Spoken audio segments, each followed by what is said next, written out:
Quand on pense au déluge de Noé, on a tous un peu la même image en tête, non? Un monde complètement submergé, une arche immense qui flotte. L'arche remplie d'animaux, oui, la grande image d'Épinal. C'est ça. La colère divine, la punition, une histoire qu'on croit connaître par cœur. Mais, et si on s'arrêtait 2 secondes? Si on posait une question un peu folle? Et si cette histoire n'avait rien, mais alors rien à voir avec une catastrophe naturelle? Si l'arche, c'était pas un bateau. Et le déluge, pas du tout une inondation. Oui, et c'est exactement là qu'on veut en venir. Les sources qu'on a pour notre analyse aujourd'hui, elles proposent une thèse assez radicale, qui s'appuie beaucoup sur les travaux de Safa Kachmaz. L'idée, ce serait que le déluge de Noé n'est pas un événement météo, mais la mémoire codée d'un immense rituel. Un rituel. Une sorte de grande alliance sociale en Mésopotamie qui aurait été forgée pour mettre fin à une pratique terrifiante, le cannibalisme. D'accord. Donc la mission, si j'ose dire, c'est de déconstruire un des mythes fondateurs de notre culture. On va essayer de voir comment un récit de destruction pourrait en fait cacher une des plus grandes révolutions culturelles de l'humanité. Allez, on plonge dedans. Alors le point de départ de cette théorie, il est radical. Il faut complètement oublier l'idée d'une inondation. C'est ça. On oublie tout, le tsunami, la crue du Tigre et de l'Euphrate. D'ailleurs, les sources qu'on étudie sont très critiques envers certaines interprétations, comme celle de M. Ilmiyechi Gouselal Şengör. Ah oui. Oui, pour l'auteur, voir le déluge comme un simple événement géologique, c'est une lecture, disons, non scientifique, qui passe à côté de l'essentiel. Donc si ce n'est pas littéral, c'est symbolique. Exactement. La clé, c'est de comprendre que le langage des textes anciens est un code rituel. Ce n'est pas un reportage, chaque mot est pesé. Prenez l'arche ou le navire, le mot gémi en turc. Selon cette thèse, il ne désignerait pas un bateau en bois, mais Mais quoi alors? un immense chaudron de temple, un kazan. Un chaudron. Oui, l'image change complètement, vous voyez. On n'est plus dans le sauvetage, on est dans le rituel. D'accord, je vois. Un chaudron. Alors si l'arche est un chaudron, que devient l'eau? L'eau du déluge. Ça ne peut plus être un océan qui déborde. C'est l'étape suivante du décodage. La mer, Dénis, symboliserait en fait l'eau salée, le tuzlusu, qu'on utilisait dans le rituel. L'eau qu'on verse dans le chaudron. Voilà, et du coup, l'inondation, ou plutôt l'ébullition, le kainama, eh bien, ça ne décrit plus la montée des eaux, mais le processus lui-même. C'est l'eau qui se met à bouillir dans le chaudron. Le déluge, en fait, c'est le début du sacrifice. C'est une image incroyablement forte et beaucoup plus sombre. Est-ce qu'on a des preuves dans les textes qui iraient dans ce sens? Un chaudron qui bout plutôt qu'une pluie qui tombe. Tout à fait. L'un des indices les plus frappants, il vient du Coran. Le texte est très précis. Il dit que le déluge commence au moment où le four se mit à bouillir. Tanour Kainainja. Ah oui, Cette image du four, du chaudron en ébullition, elle prend tout son sens dans un contexte de rituel, alors qu'elle est un peu incongrue si on imagine une inondation mondiale, non? c'est vrai que c'est un détail qui a toujours paru étrange. Et en dehors des textes religieux, les archives de l'époque, les documents historiques sumériens, ils parlent d'une catastrophe qui aurait tout effacé. Et c'est un point capital. La réponse est non, absolument pas. Si on prend la liste des rois sumériens, qui est un document fondamental, Oui? elle ne décrit jamais le déluge comme un cataclysme, une rupture. Au contraire, elle l'utilise comme un simple marqueur de temps. Comment ça? On y lit Lamaboubi, ce qui veut dire avant le déluge, et Arki Aboubi, après le déluge. Donc c'est pas un accident qui remet tout à zéro, mais plutôt un jalon. Un point de bascule, un peu comme nous on dirait avant et après la Révolution. C'est exactement ça. Ça suggère un événement planifié, organisé, un changement de pouvoir, l'instauration d'une nouvelle ère sociale, vers 2600 avant notre ère. C'est l'opposé d'un désastre imprévu. M'amène à la question la plus dérangeante. Si on suit la logique, qu'est-ce qu'on faisait bouillir dans ce chaudron? On arrive au cœur de la théorie, et oui, à sa partie la plus choquante. Les sources sont très claires là-dessus, on parle de sacrifice humain. Systématique. Ah oui. À la fameuse méchanceté de l'homme de l'Ancien Testament, ce ne serait pas une notion morale abstraite, ce serait une référence très concrète au cannibalisme rituel. Le cannibalisme.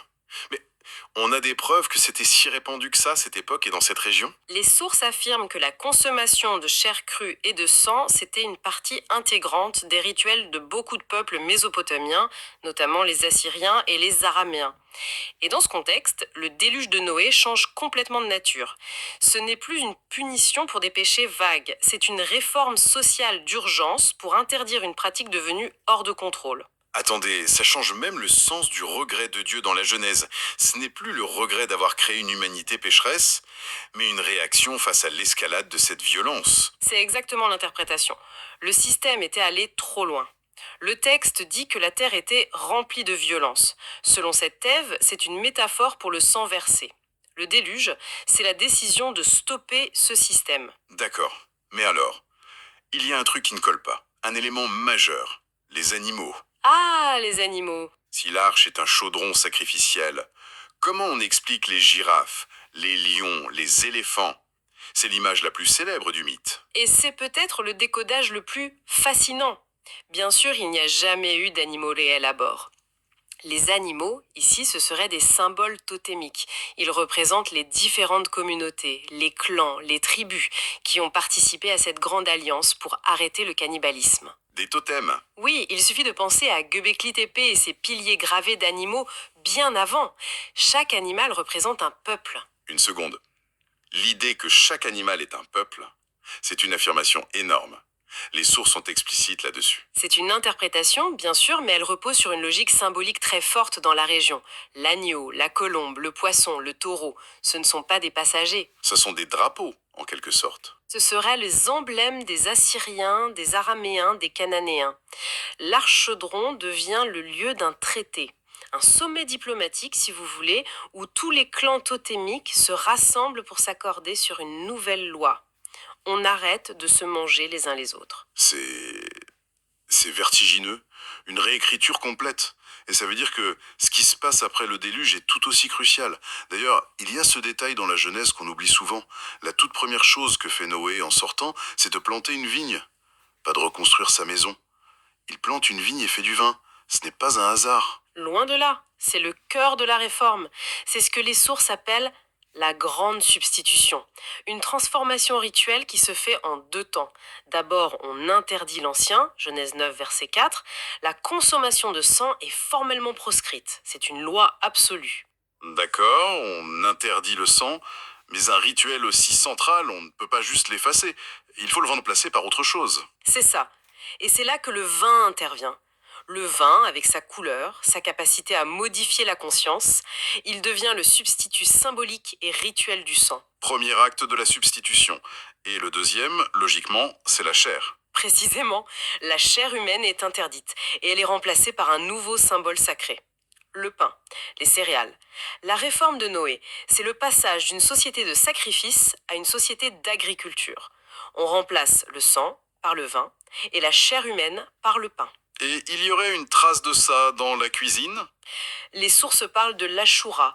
C'est un plat traditionnel du Moyen-Orient, une sorte de dessert, un porridge sucré avec des céréales, des fruits secs. Le lien paraît un peu lointain, mais le symbolisme est fascinant.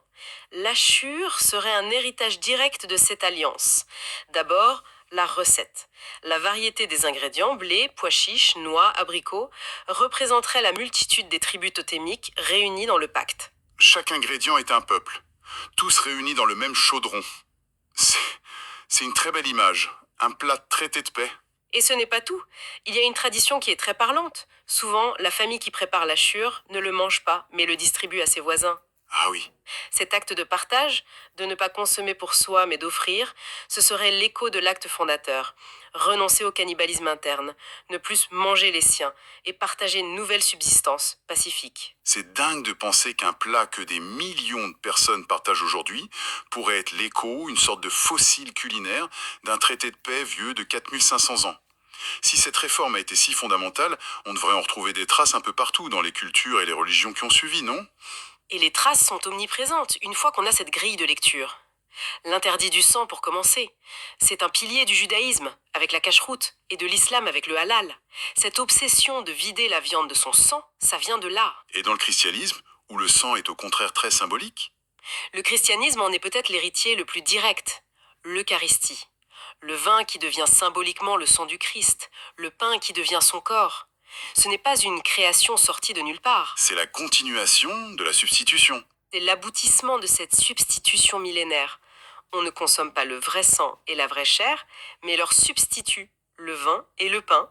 La grammaire symbolique est la même. C'est absolument vertigineux, cette continuité. Et pour les rituels avec l'eau, que devient l'opposition entre l'eau salée du sacrifice et l'eau douce? Cette distinction, elle perdure.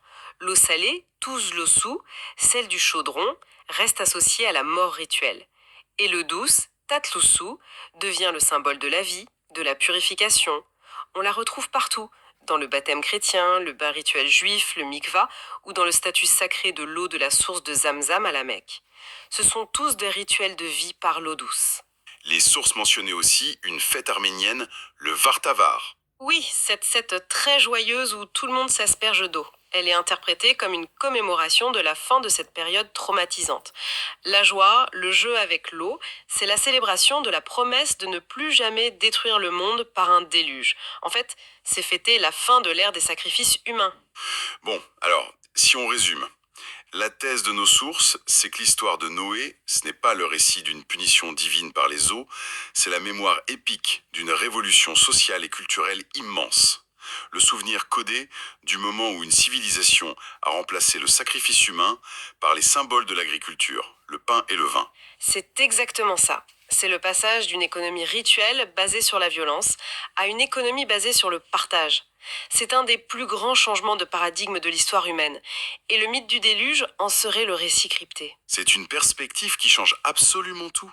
Ça transforme une histoire de peur et de soumission en une histoire de progrès, d'humanisation. Et ça nous laisse avec une pensée, pour finir, si un mythe aussi fondamental que celui du déluge de Noé, un mythe qui a façonné 3 religions mondiales, si ce mythe peut être relu non comme un événement géologique, mais comme un drame sociologique, Oui.